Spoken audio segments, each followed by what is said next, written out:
반갑습니다.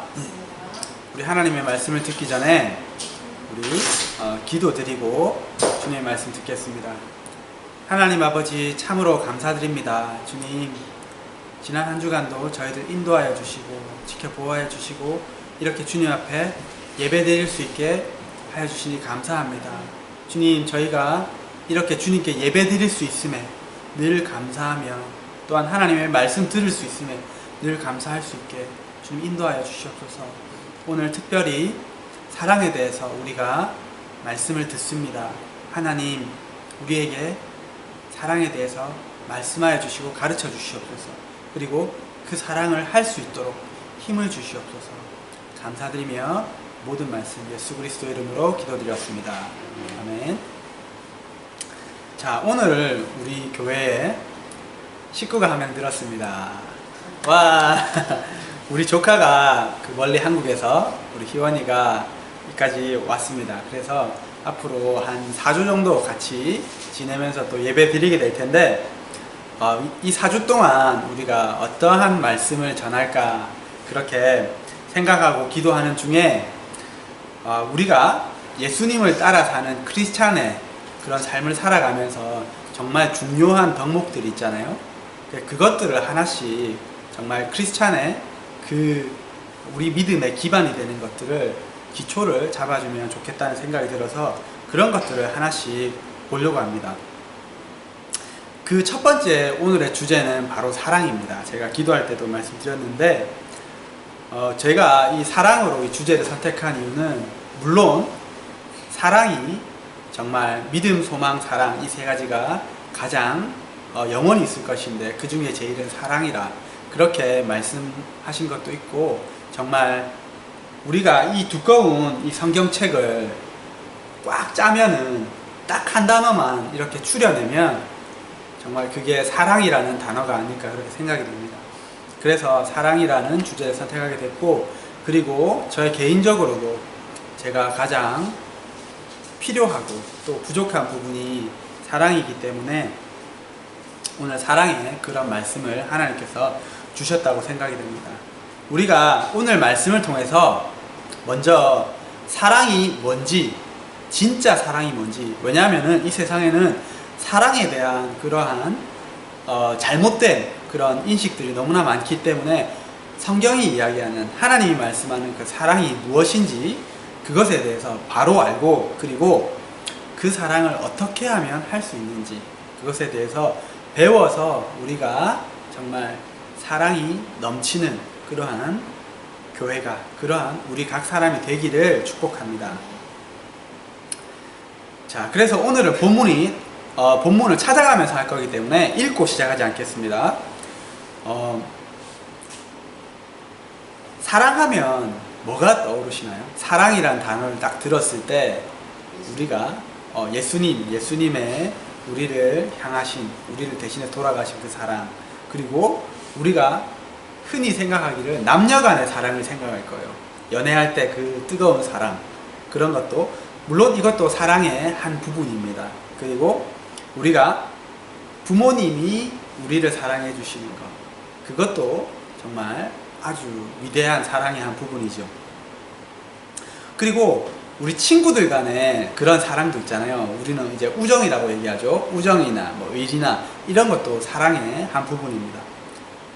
그러면 그런 것도 사랑이 될까요? 내가 만약에 강아지를 되게 좋아해요. 강아지를 키우는데 동물을 키우는데 그걸 되게 좋아하고 또 걔도 나를 되게 좋아하고 따라, 그것도 사랑일까요? 저는 그것도 사랑의 한 단면이라 생각합니다.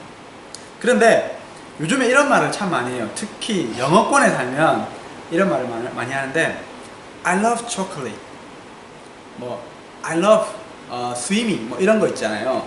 그런 것을 막 내가 어떤 음식을 굉장히 좋아하고 내가 뭐 하는 걸 좋아한다, 이런 것을 사랑한다, 그렇게 표현을 많이 하는데 그것은 사랑이 될 수 있을까요? 저는 개인적으로 사랑에는 어떠한 특정한 대상이 있어야 된다 생각합니다. 어떤 살아있는, 어떤 생명이 있는 대상이 있어야 된다 생각하는데, 이것은 내가 좋아하는 것이지 사랑은 아닌 것 같아요. 제 생각에는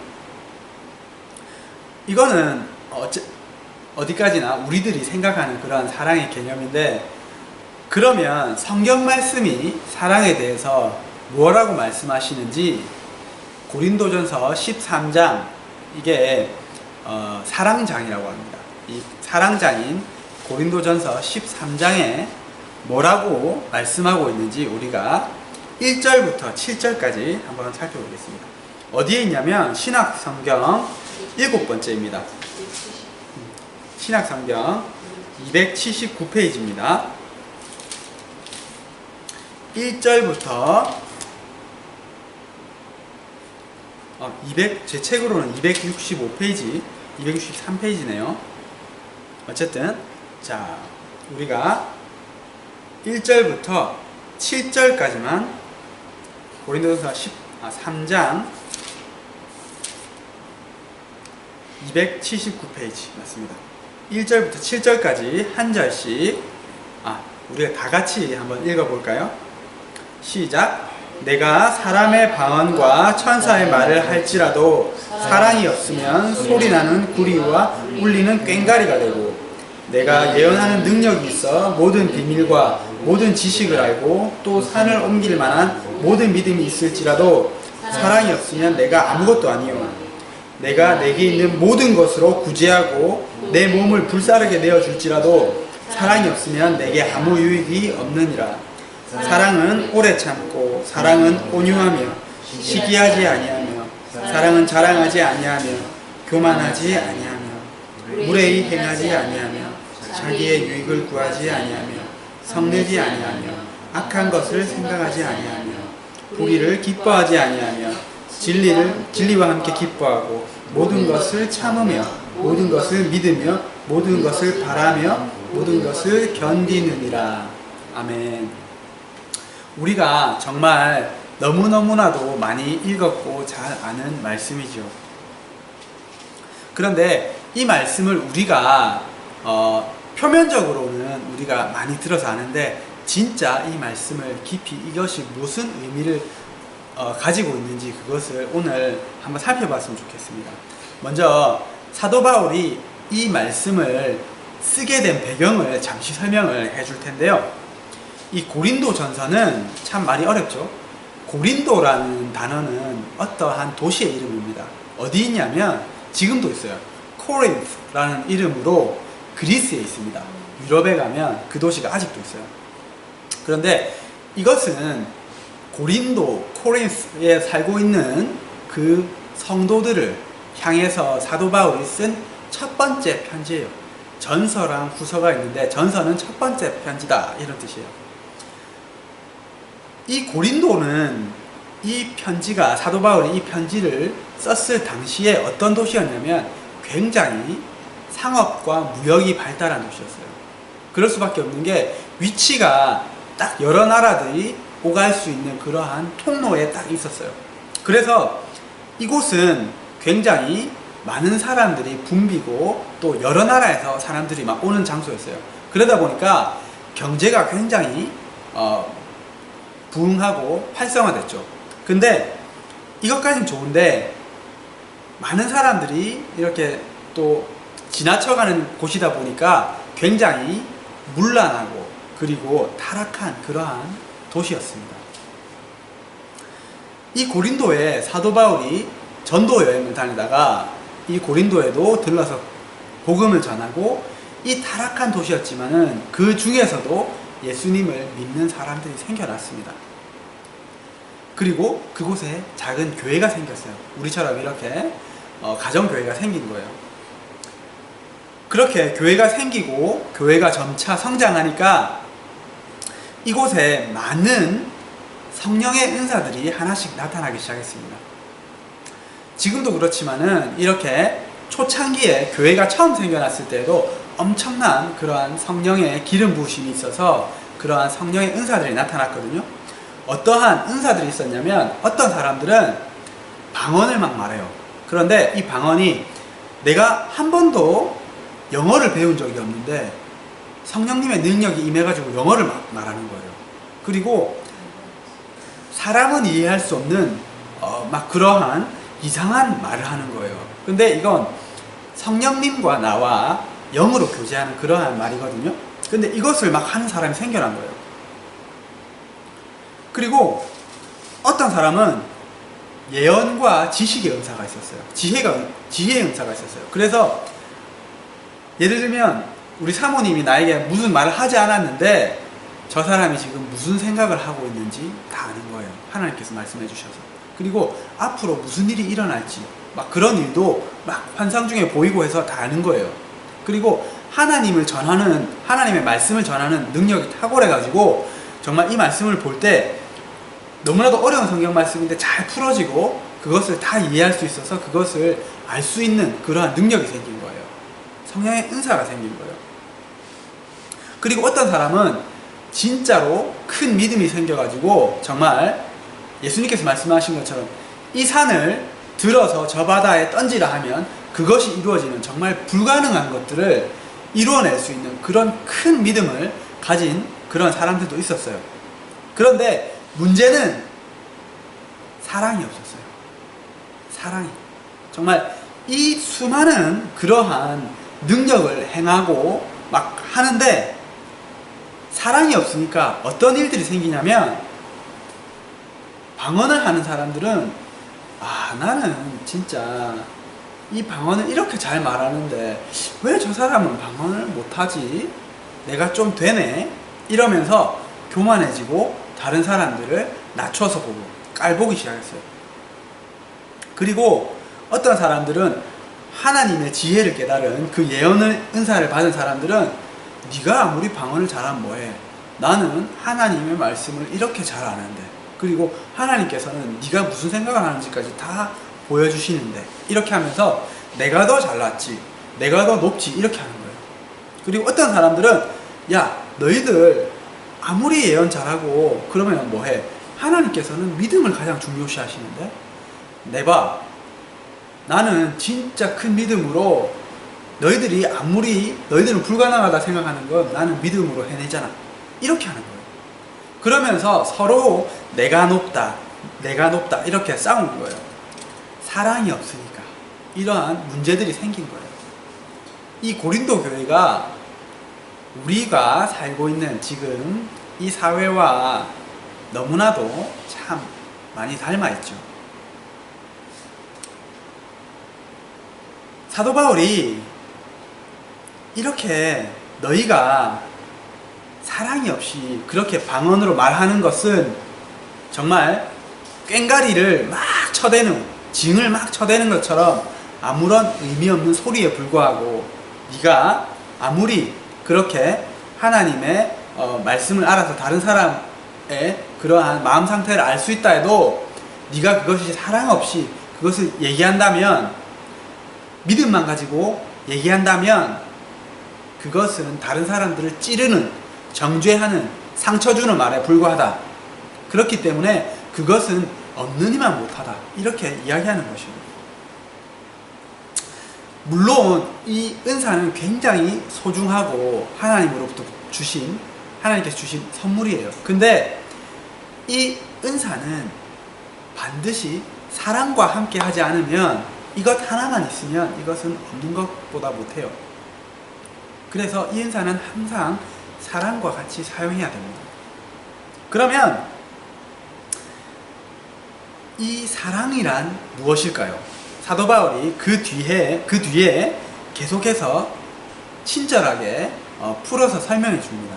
이 사랑이 무엇인지 처음으로 나오는 것은 사랑은 오래 참고 온유한 거예요.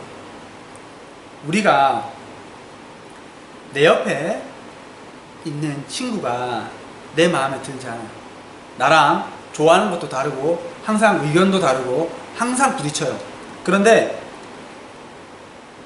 너무나 이 불편한 이 친구를 오래 참아주는 거예요. 오래 참아주는 거예요. 그것이 사랑이에요. 그리고 온유하다는 것은 내가 그냥 가만히 있는 것이 아니라 적극적으로 그 친구에게 사랑을 표현해 주는 거예요. 사랑이란 정말 이렇게 오래 참고 온유한 거예요. 그리고 사랑은 시기하지 않고 자랑하지 않고 교만하지 않고 이 세 가지는 세트거든요. 시기하고 자랑하고 교만하는 거, 이거는 왜 생기는 거냐면 내 안에 비교의식이 있기 때문에. 사랑은 다른 사람과 나를 비교하지 않는 거예요. 예를 들어서 저 친구는 나보다 예쁘고 공부도 잘하고 키도 크고 그리고 돈도 많고, 그런 것이 막 시기나고 셈이 나는 거예요. 그런데 사랑은 그렇게 하지 않는 거예요. 사랑은 저 친구가 나보다 더 잘 돼도, 저 친구가 나보다 더 좋은 옷을 입어도, 그리고 더 좋은 장난감을 사도 화가 나지 않아요. 그것이 사랑이에요. 그리고 사랑은 무례히 행하지 않고 자기의 유익을 구하지 않고 성내지 않아요. 이것 세 개도 또 하나 세트인데, 우리가 무례히 행하거나 성낼 수 있는 사람은 누구냐면 사실은 나에게 가장 친한 사람이에요. 가장 편안한 사람이에요.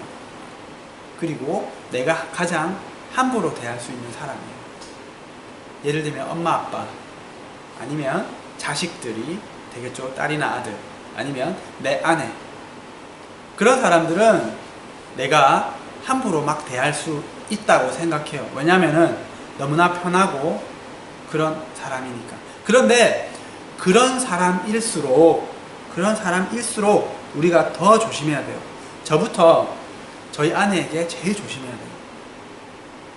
제일 편안하고 제일 함부로 할 수 있다는 건 아니지만은 그렇게 할 수 있는 상대이기 때문에 제일 조심해야 돼요. 그럴수록 더 내가 원하는 것이 아니라 이 사람이 원하는 것을 배려해 줘야 돼요. 그것이 사랑이에요. 자기의 유익을 구하지 않는다. 내 유익을 구하지 않는다는 것은 상대방의 유익을 구한다는 거예요. 나는 이거 먹고 싶은데 저 사람이 이거 먹고 싶어 하니까 이렇게 해주고, 저 사람이 이렇게 하면 힘들겠으니까 내가 미리 이렇게 해주고, 그렇게 하는 것이 사랑이에요. 또 악한 것을 생각하지 않는다 했는데, 이건 뭐냐면 악한 것을 쌓아놓는 거예요. 예를 들면 2018년 12월 31일 9시 20분에 네가 나한테 그런 말 했지. 내 그때 네가 그 말한 거 다 기억하고 있거든. 그리고 작년 여름에 네가 나에게 이렇게 나쁘게 욕한 거 내가 다 기억하고 있거든. 이런 것을 다 기억하지 않는 거예요. 우리가 사람이기 때문에 나에게 못되게 한 사람들, 그 기억이 남아있어요. 그래서 그것이 기억이 나거든요. 근데 예수 이름으로 나는 용서하고 기억하지 않겠다, 이렇게 하는 게 사랑이에요. 그리고 불의를 기뻐하지 않는 것은 그 사람이 잘못됐으면 좋겠다, 막 이렇게 어디 아프거나 하면 고소해하는 그런 거 있잖아요.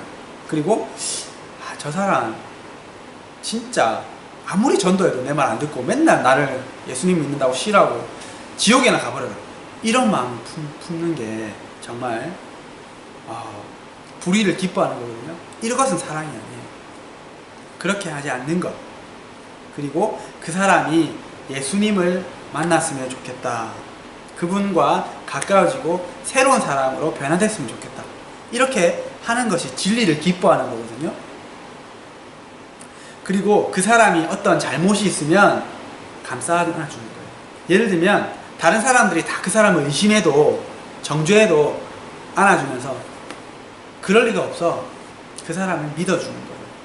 그리고 그 사람이 지금은 예수님을 믿지 않아서 저것밖에 안 되지만은 예수님을 믿으면 변할 거야, 그러면서 끝까지 바라면서 참아주는 게 사랑이라고 말씀하고 있습니다. 어떻습니까? 우리가 이 사랑의 정의를 보니까 잘 할 수 있습니까?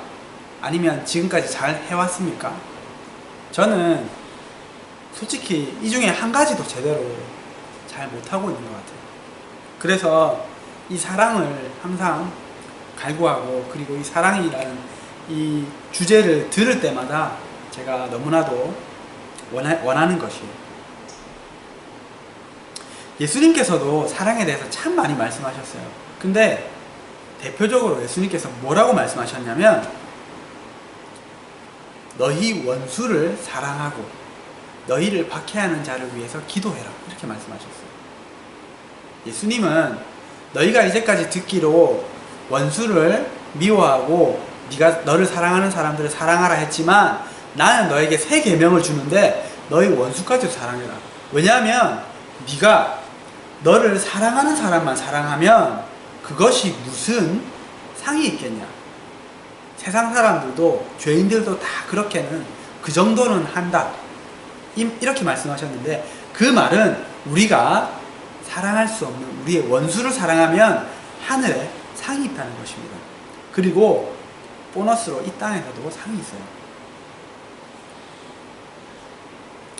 물론 우리가 살아가면서 이런 사람들을 만나면 너무너무 힘들어요. 우리 반에 나를 괴롭히고 나를 미워하는 친구가 있고 그리고 내 옆에 나를 항상 괴롭히는 그런 사람이 있어요. 이런 사람들과 함께 있는 것조차도 힘든데 어떻게 그 사람을 사랑할 수 있을까요? 정말 이러한 사랑은 정말 불가능한 것이에요. 정말 말도 안 되는 그런 사랑이에요. 그런데 예수님께서 이 불가능한 것을 우리에게 하라고 하신 것은 아니에요. 왜냐하면 예수님께서 그것을 먼저 하셨고 우리에게 이렇게 하면 된다 보여주셨거든요. 그러면 어떻게 하면 이 사랑을 우리는 할 수 있을지, 우린 예수님도 아닌데 어떻게 원수를 사랑할 수 있어요? 많지는 않지만 그렇게 원수까지도 사랑하는 하나님의 사람들이 있었어요. 그리고 우리가 그렇게 될 수 있어요. 그래서 우리가 어떻게 하면 이 사랑을 배울 수 있는지, 이 사랑을 할 수 있는지, 그것에 대해서 우리의 평생 숙제인 이것에 대해서 한번 봅시다. 정말 제가 앞서 얘기했던 것처럼 저는 이 사랑을 하기 위해서 정말 많이 노력해보고 애써봤어요. 근데 안 돼요. 솔직히 말하면 저는 절대 안 돼요. 아마 여러분들도 그렇게 노력해봤고 그리고 절망하고 안 되는 것을 깨달아 보셨을 거예요. 근데 할 수 있는 방법이 있습니다. 요한일서 4장 7절에서 8절 말씀을 보면 이런 말씀이 있어요. 사랑하는 자들아, 우리가 서로 사랑하자. 사랑은 하나님께 속한 것이니 사랑하는 자마다 하나님으로부터 나서 하나님을 알고 사랑하지 아니하는 자는 하나님을 알지 못하나니 이는 하나님은 사랑이시니라. 자, 이 말씀에 힌트가 있습니다. 자, 퀴즈를 내볼게요. 이 말씀에 사랑은 누구에게 속한 것이라고 했죠? 사랑은 하나님께 속한 것이니 이렇게 했습니다. 사랑은 나에게 속한 것이 아니에요. 사랑은 하나님께 속한 것이거든요. 그래서 내가 아무리 사랑하려고 해도 안 되는 거예요. 왜냐하면 나에게는 사랑이 없기 때문에. 사랑의 근원은 하나님께 있어요. 그렇기 때문에 이 사랑의 근원이신 하나님으로부터 사랑을 받아야지 우리가 사랑을 줄 수 있는 거예요. 예를 하나 들어볼게요. 우리 저쪽에 가면, 입스위치 쪽에 가면 정말 커다란 댐이 있거든요. 그 댐에 물이 가득 차 있어요. 그렇게 가득 차 있을 때 비가 막 내리면 그 댐에서 물이 흘러내려갑니다. 그런데 만약에 그 댐에 가뭄이 들어가지고 물이 정말 거의 없거나 조금 있어요. 그러면 그 물이 흘러내려갈 수 있을까요? 없어요. 이것과 마찬가지로 우리에게 우리 마음에 사랑의 탱크가 있는데 이 사랑의 탱크 안에 사랑이 가득 차 있어야지 이것이 흘러넘쳐서 다른 사람들에게 흘러갈 수 있어요. 그런데 이 사랑의 탱크에 사랑이 메말라 있으면 우리는 다른 사람들에게 사랑을 줄 수 없어요. 주고 싶어도 할 수 없어요. 왜냐하면 내 안에 사랑이 없으니까.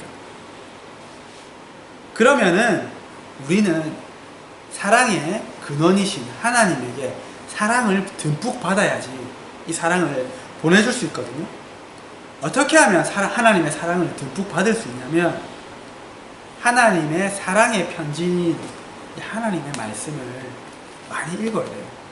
그리고 살면서 하나님과 계속 교제하다 보면 하나님은 사랑이시라, 하나님은 사랑을 가지고 계신 분이 아니라 하나님은 사랑 그 자체이기 때문에 하나님의 말씀을 가까이 하고 하나님께 기도하고 하나님과 계속해서 이렇게 교제하고 동행하다 보면 어느샌가 나에게도 하나님의 그 사랑이 흘러 들어와서 나에게도 사랑이 점점 쌓이는 것을 느껴요. 그런데 내가 이것을 하지 않으면 내 마음이 점점 메말라요. 차이를 느낄 수 있는데, 내가 하나님의 사랑으로 막 가득 차 있을 때는 내 옆에 있는 친구가 나를 괴롭히고 짜증나게 하고 막 그렇게 화나게 해도 별로 대수롭지가 않아요. 그래 그런갑다 하면서 그냥 넘어가지고, 그리고 그 친구를 아이고 저 친구가 왜 그럴까 하면서 사랑하는 마음까지 심지어 생겨요. 근데 반대로 내 마음에 사랑 탱크에 사랑이 고갈되어 있으면 조금만 나에게 뭐라고 해도 날카롭게 돼서 찌르게 되고 화가 나고 막 분노가 나고 막 그래요. 정말 이게 그 차이거든요. 성경 말씀이 이렇게 얘기해요. 하나님의 성령으로 말미암아 하나님의 사랑이 내 마음에 부은 바 됨이니. 사랑의 또 다른 이름은 성령이에요. 우리가 갈라디아서 5장 22절에 보면 성령의 9가지 열매가 나오죠. 그 중에 첫 번째가 사랑이에요. 사랑은 성령의 열매예요. 우리가 이 열매를, 성령의 열매를 맺으려면 어떻게 하면 맺을 수 있냐면, 앞서서 얘기했던 것처럼 내가 아무리 그 열매를 맺으려고, 여기 나무가 있는데 이게 만약에 사과나무예요. 사과가 여기 막 주렁주렁 열리는데 어떻게 하면 이 사과가 열릴까요? 이 나무가 내가 사과를 맺을 거야 이렇게 하면 이 나무가 사과를 맺을 수 있습니까? 이 열매가 맺히나요? 그게 아니에요. 이 사과 열매는 그냥 이 나무 가지에 잘 붙어 있어서 나무 가지로부터 올라오는 그 물과 영양분을 잘 빨아먹기만 하면 저절로 맺혀요. 이것이 의미하는 것은 우리가 성령님 안에서 성령님이 말씀하시는 것을 순종하고 성령님이 은혜 주실 때 그것을 잘 먹고 흡수하고 그렇게 점점 자라다 보면 어느샌가 나에게서 이렇게 열매가 주렁주렁 맺히는데 그 중에 사랑의 열매가 맺히는 거예요.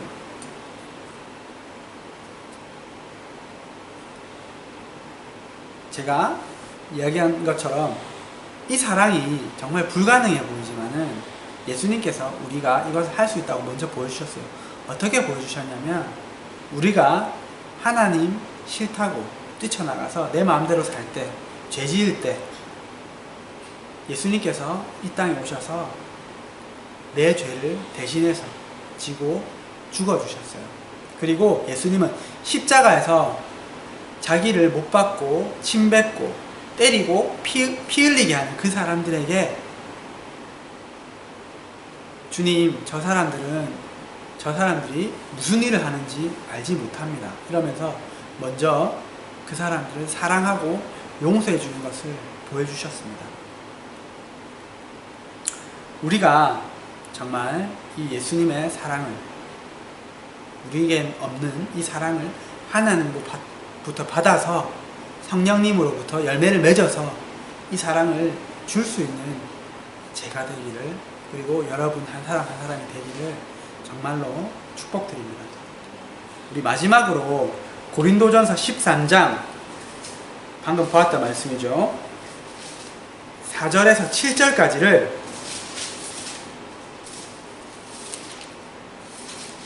고린도전서 13장 4절에서 7절까지를 우리가 한번 볼 텐데, 예수님께서 이 사랑을 하셨는지 안 하셨는지 한번 사랑 대신에, 사랑이라는 단어에 예수님을 이름을 넣어서 한번 우리가 읽어보겠습니다. 13장 4절에서 7절까지 예수님의 이름을 넣어서 시작. 예수님은 오래 참고 예수님은 온유하며 시기하지 아니하며 예수님은 자랑하지 아니하며 교만하지 아니하며 무례히 행하지 아니하며 자기의 유익을 구하지 아니하며 성내지 아니하며 악한 것을 생각하지 아니하며 불의를 기뻐하지 아니하며 진리와 함께 기뻐하고 모든 것을 참으며 모든 것을 믿으며 모든 것을 바라며 모든 것을 견디느니라. 예수님께서 나에게 이렇게 해주셨나요? 안 해주셨나요? 그리고 우리에게 이렇게 해주셨어요. 예수님이 이것을 하셨어요. 지금은 우리가 부족하지만 우리도 이렇게 될 수 있어요. 이번에는 내 이름을 넣어서 다시 한번 이것을 읽어보도록 하겠습니다. 시작. 일로는 오래 참고 일로는 온유하며 시기하지 아니하며 일로는 자랑하지 아니하며 교만하지 아니하며 무례히 행하지 아니하며 내 유익을 구하지 아니하며 성내지 아니하며 악한 것을 생각하지 아니하며 불의를 기뻐하지 아니하며 진리와 함께 기뻐하고 모든 것을 참으며 모든 것을 믿으며 모든 것을 바라며 모든 것을 견디느니라. 팍팍 찔리는 게 있죠. 내가 안 되는 게 있죠. 이것을 기도하시기 바랍니다. 하나님, 오늘 하나님의 말씀을 배웠습니다. 그런데 제가 아무리 사랑하려고 해도 아무리 노력해도 안 돼요. 주님, 근데 그 원인을 깨달았어요. 내가 하나님의 사랑이 충만하지 않았기 때문이었어요. 하나님, 저에게 하나님의 사랑을 충만히 부어주세요. 제가 성령이 충만해요. 사랑의 열매를 맺기 원해요. 근데 그렇게 하기 위해서 성령님과 더 가깝고 하나님의 말씀 더 많이 보고 하나님과 더 교제하며 동행할 수 있게 해주세요. 주님, 그러므로 정말 하나님을 그 무엇보다 사랑하며 그리고 내 옆에 있는 이웃과 친구를 내 몸처럼 사랑할 수 있게 해주세요. 이 모든 말씀 살아계신 우리 구주 예수 그리스도 이름으로 기도드렸습니다. 아멘. 자, 오늘 말씀을 마치겠습니다.